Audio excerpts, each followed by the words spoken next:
Thank you, Mr. Chairman, and thank you, gentlemen, for your patience and your testimony here today, and most of all for your service to our country. We may have some differences of opinion about the way forward in Iraq, but none of us question your service to our country or the candor of your testimony today. So I'm grateful to you for that.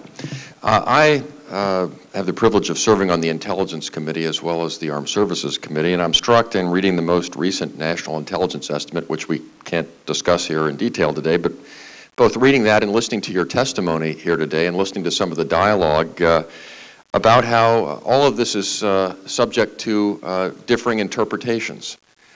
And I would just ask you the question, isn't it true that a fair amount of humility is in order in rendering judgments about the way forward in Iraq, that no one can speak with great confidence about what is likely to occur? Is that a fair observation? It is very fair, Senator, and it's why I have repeatedly noted that we haven't turned any corners. We haven't seen any lights at the end of the tunnel. The champagne bottle's been pushed to the back of the refrigerator. And the progress, while real, is fragile and is reversible. In fact, reasonable people can differ about the most effective way forward. Is that not also a fair observation? I don't know whether I would go that far, sir. Obviously, I think that there is a way forward. I've made a recommendation on that. And so I think, General, you would not, in that sense, that you would not mean to say that anyone who would have a different opinion is by definition an unreasonable person. Senator, lots of things in life are arguable, and certainly there are lots of different opinions out there. But again, I believe that the recommendations that I have made are correct. Here's the reason for my question, gentlemen. Just as I acknowledge your honor and patriotism, which I think is absolutely appropriate, I hope you would acknowledge the honor and patriotism of those who have a look at this very complex set of facts and simply have a different point of view. And as you both are aware, some argue that to not embrace the assessment that you're giving us is in fact to embrace defeat or to embrace failure in Iraq. And I simply would disagree with those characterizations, and that was the reason for my question to you. Senator, we fight for the right of people to have other opinions. As we should, and so I appreciate your candor with regard to that. So let me ask you about some of the policies that may be subject to differing interpretations. You've been asked about all of them, I think, here. Chairman, I've never seen so many people be glad to see me before here. I'm the last one. You know, it's kind of I guess there's some benefits to being last. The question of opportunity costs was raised, and in the intelligence world, at least for the foreseeable future, they tell us that we are much more likely to be subject to a terrorist strike emanating from Afghanistan or possibly the tribal regions of Pakistan than we are Iraq. And yet we are currently spending 5 times as much in Iraq as we are in Afghanistan on a monthly basis. We have 5 times as many troops stationed in Iraq as we do in Afghanistan currently. How do you square that when the threat currently is greater in terms of a terrorist strike from one place, and yet we're devoting 5 times the amount of resources and troops to a different place? Some might look at that and argue that our resources are being misallocated. I'd just make a couple of observations on that, Senator. And again, although, as you know, because you visited me, I am former ambassador to Pakistan. I am not really in a position to speak authoritatively there about conditions there. But again, as you know, the circumstances in Pakistan are such that it's not going to be a question of, U.S. troops in Pakistan. So there are some, the al-Qaeda threat out of that border area is indeed significant. There's not an equivalency, I think, in assessing, Well, the Afghanistan and Pakistan are subjects for another day, but since this is all tied up in the global effort against extremism and terror, as you know, things have not been going as well as we would hope in Afghanistan.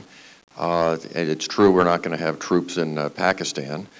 Still, resources are finite, and they do have an impact. And some might look at this and say, why are we devoting 5 times the amount of resources to a place that is not at this point the principal threat? In part, Senator, to be sure that it doesn't become that. I noted in my testimony that Osama bin Laden fairly recently referred to Iraq as the perfect base for al-Qaeda, and it is a reminder that that for al-Qaeda, having a safe base on Arab soil is extremely important. They got close to that in 06. They apparently have one now in the tribal areas in Pakistan. So in any event, Ambassador, I appreciate your responses, and I would only caution us to not take our marching orders from Osama bin Laden, and it might occur to some that he says these things because he wants us to respond to them in a predictable way, and we should not do that for him. But that's another subject. Just two or three other things, gentlemen. Again, thank you. And Ambassador, I have high regard for you. On the subject of political reconciliation, I think it is a fair comment on my part that the balance of opinion in the intelligence world would not be quite as optimistic as some of the observations that have been given to us here today.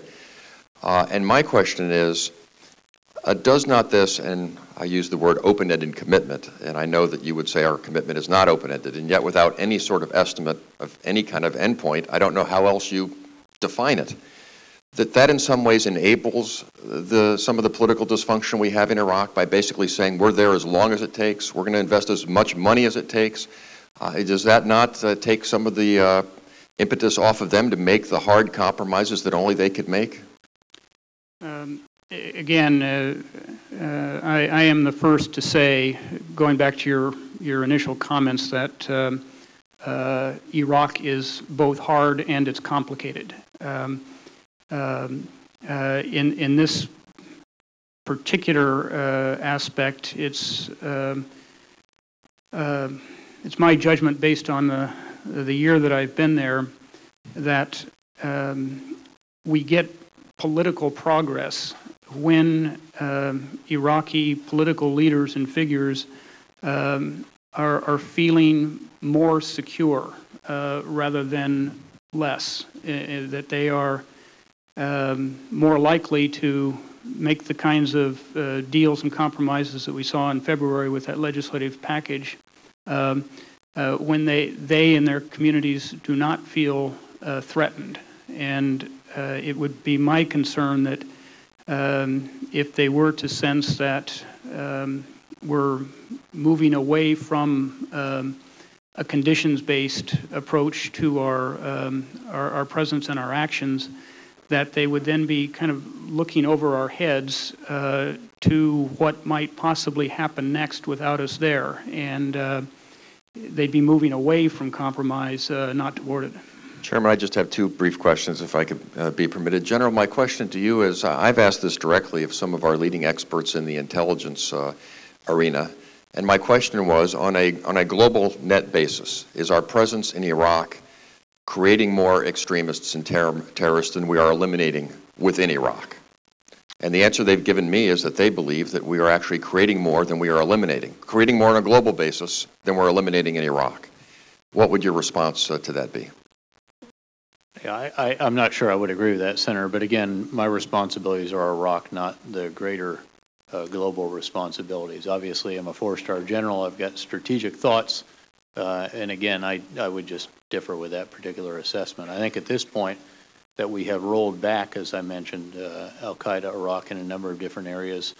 The ambassador rightly pointed out that Osama bin Laden and Zawahiri have repeatedly pointed out in various forms of communication, not just those for the open world, that Iraq is the central front of their global war of terror. And in that regard, I think hugely important, again, that is where we must roll them back. My final question, gentlemen, is this. I noticed and Senator McCain is no longer here, it was his opinion that success, I think his words were, was within reach. And another quote was that success would come sooner than many imagine.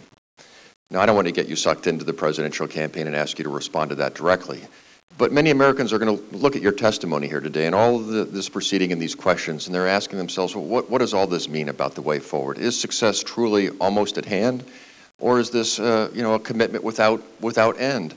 And so my final question to you would be, is it not possible to at least offer some rough estimate about when we will be able to, after this brief pause, recommence extricating ourselves by withdrawing more troops from Iraq down to some longer-term level?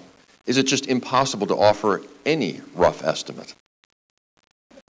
Senator, if you believe as I do and the commanders on the ground believe that the way forward on reduction should be conditions-based, then it's flat not responsible to try to put down a stake in the ground and say this is when it will be or that is when it will be, with respect.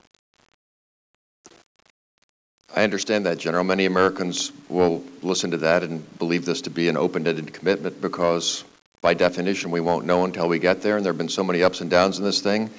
I think it's a fair estimate to say that when this began, most did not assume that we'd be sitting here 5 years on with the conditions that we currently have.